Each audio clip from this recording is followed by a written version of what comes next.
아, 이스라엘, 정확하게는 남유다이죠. 남유다의 마지막으로 나온 선한 왕이 바로 요시야입니다. 제가 몇 번 말씀을 드렸는데 성경에 나오는 3대 개혁 왕이 있다 그랬죠. 아사 왕, 히스기야 왕, 그리고 요시야 왕입니다. 열왕기하 23장 25절에서는 요시야에 대해서 이렇게 평가하고 있습니다. 요시야와 같이 마음을 다하며 뜻을 다하며 힘을 다하여 모세의 모든 율법을 따라 여호와께로 돌이키는 왕은 요시야 전에도 없었고 후에도 그와 같은 자가 없더라. 한마디로 말하면 이전에도 없고 이후에도 없던 아주 전무후무한 왕이었다 하는 것이죠. 이 요시야가 왕이 될 때는 이미 하나님께서 남유다를 멸망시키시기로 작정하신 때였습니다. 그래서 요시야의 죽음은 유다의 멸망이 시작되었음을 예고하는 하나의 사인이 되기도 하지요. 오늘 본문에서는 왕으로서의 그의 첫걸음을 보여줍니다. 왕이 되고 나서 요시야가 무엇을 제일 먼저 했느냐? 성전을 수리하는 일을 하는 것을 보지요. 2절 말씀에 보니까 요시야가 여호와 보시기에 정직히 행하여 그 조상 다윗의 모든 길로 행하고 좌우로 치우치지 아니하였더라. 이렇게 말씀합니다. 하나님을 잘 섬겼던 다윗의 신앙의 맥을 그대로 이어받은 왕입니다. 그래서 그동안 하나님을 떠나 우상을 섬기느라고 여러모로 퇴락해버린 성전을 수리하는 것이 왕이 되고 나서 제일 먼저 한 일이었습니다. 우리가 잘 아는 히스기야 왕도 역대하 29장에 보니까 왕이 된 원년 정월이라 해서 왕이 되고 난 첫 번째 달에 가장 먼저 무엇을 했느냐? 성전을 청결하게 하는 작업부터 시작했어요. 아사 왕도 우상을 척결하고 그리고 성전을 깨끗이 하는 일이 그가 처음 한 일이었던 거예요. 그러니까 진정한 개혁은 어디에서부터 시작되었느냐? 성전을 청결하게 하고 성전을 수리하는 그러한 일부터 시작이 되었음을 알 수가 있는 것이죠. 성전에 대해서는 제가 굉장히 많이 강조를 했어요. 구약시대와는 달리 지금의 성전은 건물의 개념이 아니라고 여러 번 강조를 드렸습니다. 교회당을 짓는 것은 성전 건축이 아닌 거예요. 예배당을 짓는 것이지 그게 성전은 아닌 거예요. 예배당에서 예배하는 것이 성전 예배다. 굉장히 잘못된 용어이죠. 예배당에서 그냥 예배 드릴 뿐인 것이죠. 하나님의 백성이 주의 이름으로 모이면 바로 그것이 성전이고 그것이 교회인 거예요. 요한복음 2장 21절 말씀에 보니까 예수님께서는 예수님 자신이 곧 성전이다 이렇게 말씀하셨습니다. 고린도전서 3장 16절에는 하나님의 성령을 모신 우리 성도들이 바로 성전이다 말씀해요. 에베소서 2장 19절에서 22절 말씀해 보니까 예수 그리스도를 머리로 하고 성령 안에서 하나 된 우리들이 바로 성전이다 이렇게 말씀하고 있는 것이죠. 신약과 달리 구약에서는 하나님의 임재의 상징이 바로 성전이었던 거죠. 모든 이스라엘 사람들이 성전에 나와서 제사를 드린다라는 것은 하나님을 향한 믿음의 표현이었고요. 성전에 나오지 않는 것은 곧 하나님을 거역하는 불신앙이었던 거죠.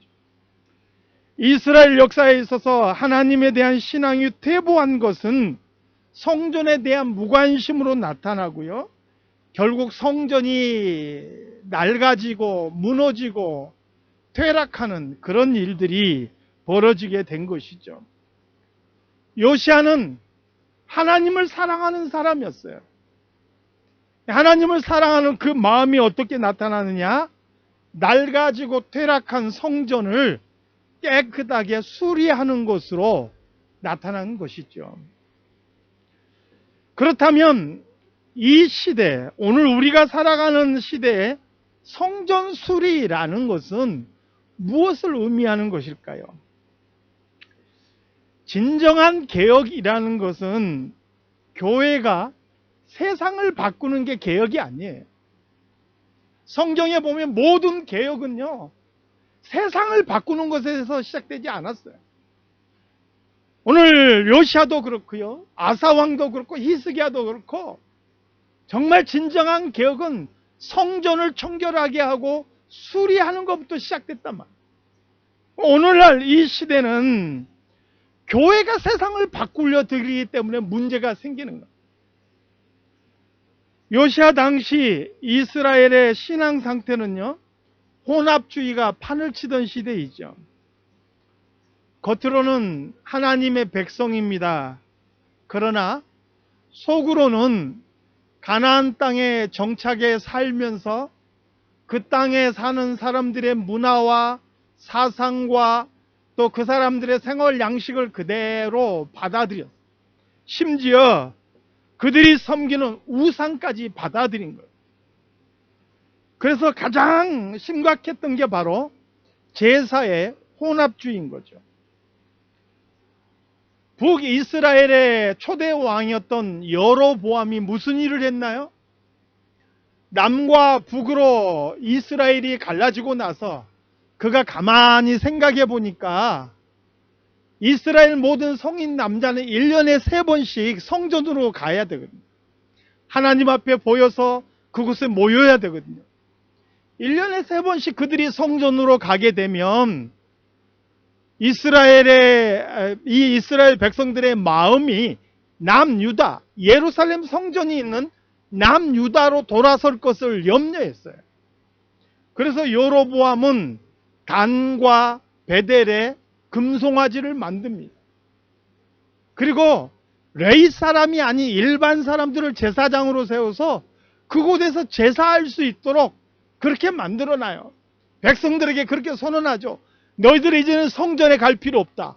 바로 이곳에서 제사하면 된다.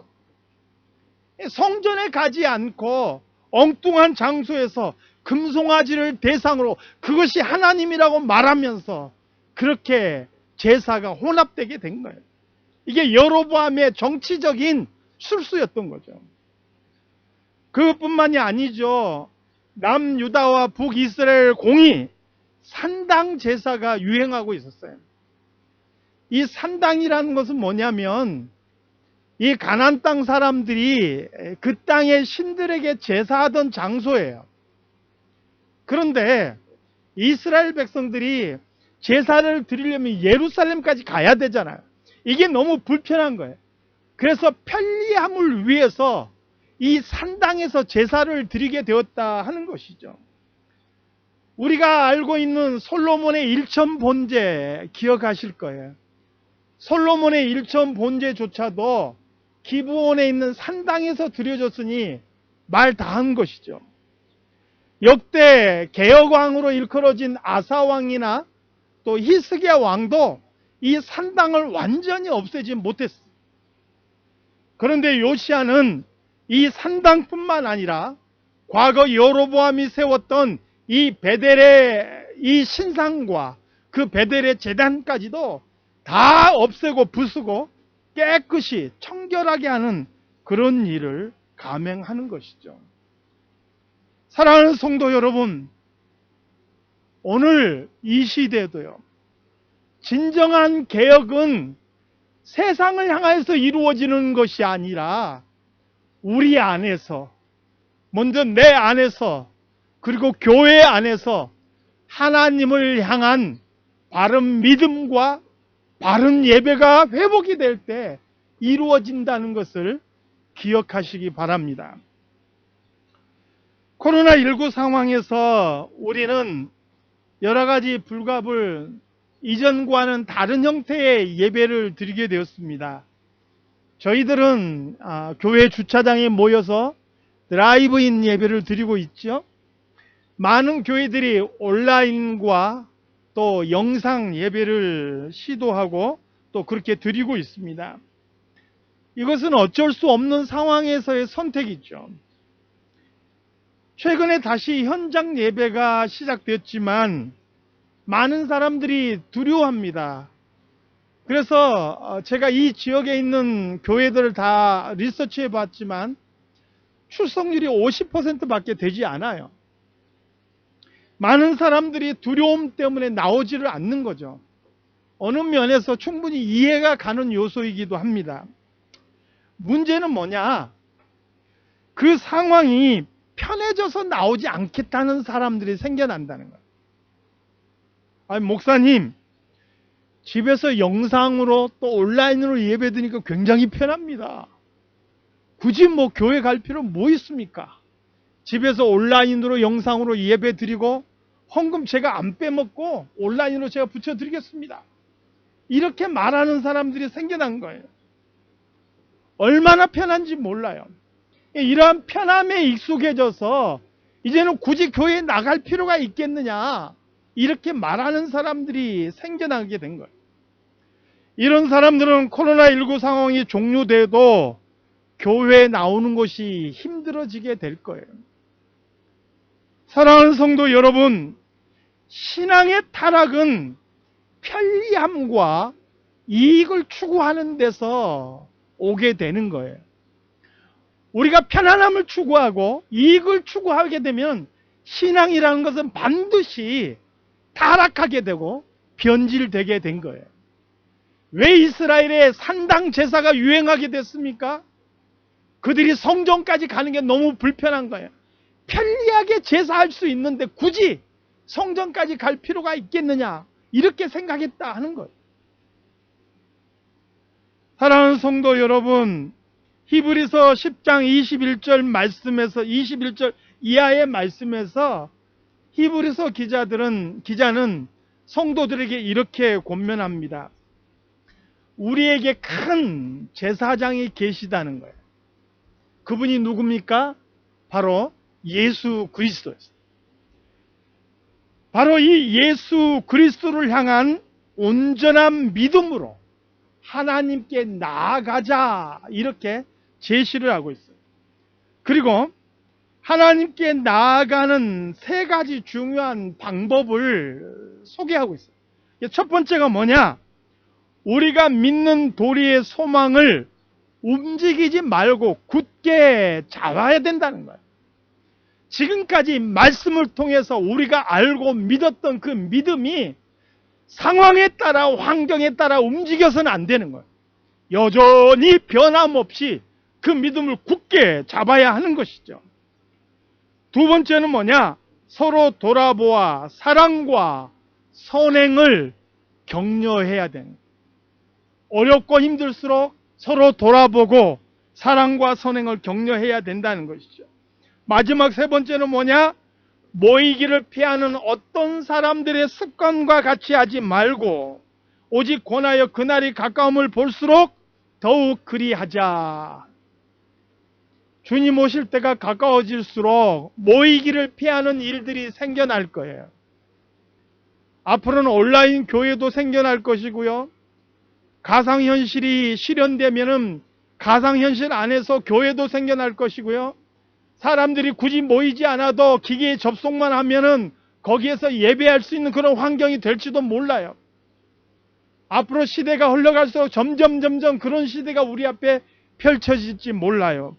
그러나 우리는 모이기를 피하는 어떤 사람들의 습관과 같이 해서는 안 되는 거예요. 우리가 주의 이름으로 모여서 함께 주님을 예배하는 그런 예배의 정신이 훼손되어서는 결코 안 된다 하는 것이죠. 이스라엘이 편리함을 추구해서 산당 제사를 드렸고 그것이 그들의 신앙의 변질을 가져오고 우상 숭배의 늪에 빠졌던 것처럼 우리가 편리함을 추구하는 그러한 예배를 드릴수록 우리의 믿음과 우리의 신앙은 변질될 수 있다라는 거예요. 이 코로나19를 통해서 그런 현상들이 더욱더 가속화될 수 있다는 것을 우리는 경계해야 하는 것이죠. 사랑하는 성도 여러분, 시대가 힘들고 어려울수록 또 불편함이 있을수록 우리는 더욱 주의 이름으로 모이고 그 이름으로 온전하게 하나님을 예배하는 자들이 되어야 할 것입니다. 바로 거기에서 개혁이 시작되는 것이고 거기에서 변화가 이루어지는 것이죠. 이렇게 요시아가 성전을 수리하고 그리고 하나님 앞에 참다운 예배를 회복하고자 할 때 거기 하나님께서 주시는 은혜가 있지요. 어떤 은혜가 있습니까? 성전을 수리하는 중에 하나님의 율법을 찾게 됐다 하는 거예요. 학자들은 이때 찾아낸 율법이 신명기였을 것이다 이렇게 이야기를 합니다. 신명기는 모세의 두 번째 설교이지요. 하나님의 율법을 자세히 설명해서 모세가 설교해 놓은 내용이 바로 신명기입니다. 이 요시아는 이 신명기의 말씀을 듣고 그 마음에 감동이 왔어요. 왜 이 나라가 멸망의 길로 갈 수밖에 없는지, 왜 우리가 고통을 당하는지 그 율법의 말씀을 듣는 순간 그가 깨달아 알게 된 것이죠. 옷을 찢고 회개하는 일들이 벌어집니다. 사랑하는 성도 여러분, 예배가 우리 안에서 지켜지고 온전해지고 변화되어지면요, 그 속에서 하나님의 말씀이 우리 안에 역사하는 거예요. 하나님의 말씀은 사람을 변화시키는 거예요. 그 말씀이 우리의 심령을 뒤집어 놓는 거예요. 말씀이 거울이 되어서 우리가 무엇이 문제인지, 우리가 얼마만큼 잘못 가고 있는지를 깨닫게 해주는 게 바로 하나님의 말씀인 거예요. 요시아는 하나님의 말씀을 보고 듣고 그 말씀에 비추어 봤을 때 이 시대가 무엇이 문제인지를 깨닫고 그가 자기의 옷을 찢으며 회개한 것을 보게 되는 거죠.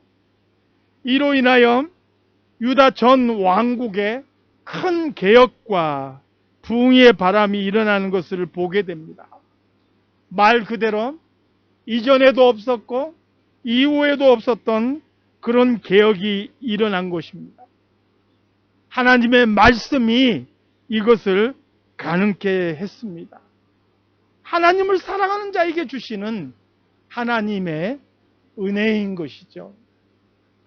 사랑하는 성도 여러분, 요시아가 성전 수리를 시작으로 해서 하나님의 말씀을 통해서 감동을 받고 놀라운 개혁을 이루었던 것처럼 오늘 이 시대 속에서도 우리 성도들의 예배의 모습이 하나님 앞에 온전히 세워질 수 있기를 소망합니다. 예배 중에 주시는 하나님의 말씀이 우리의 삶을 하나하나 바꾸어 나가는 그런 놀라운 은혜를 맛보시기를 바랍니다. 그리고 그 하나님의 말씀이 우리를 어떻게 이끌어가고 우리의 삶을 어떻게 변화시키는지 매일매일 삶에서 체험할 수 있는 저와 여러분이 다 되시기를 우리 주님의 이름으로 축원합니다. 하나님 아버지, 코로나19로 인하여서 온전하게 하나님을 예배하기가 쉽지 않은 시대입니다. 많은 사람들이 현실에 타협해서 이제는 편리한 길을 찾아가기 딱 쉬운 때입니다. 하나님 아버지, 불편하더라도 우리가 하나님의 말씀에 순전함을 온전히 붙잡을 수 있는 그런 성도들이 되게 하여 주시옵소서.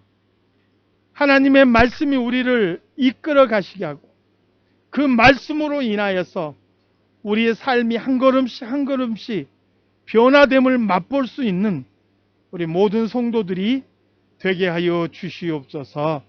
감사드리며 예수님의 이름으로 기도드리옵나이다. 아멘.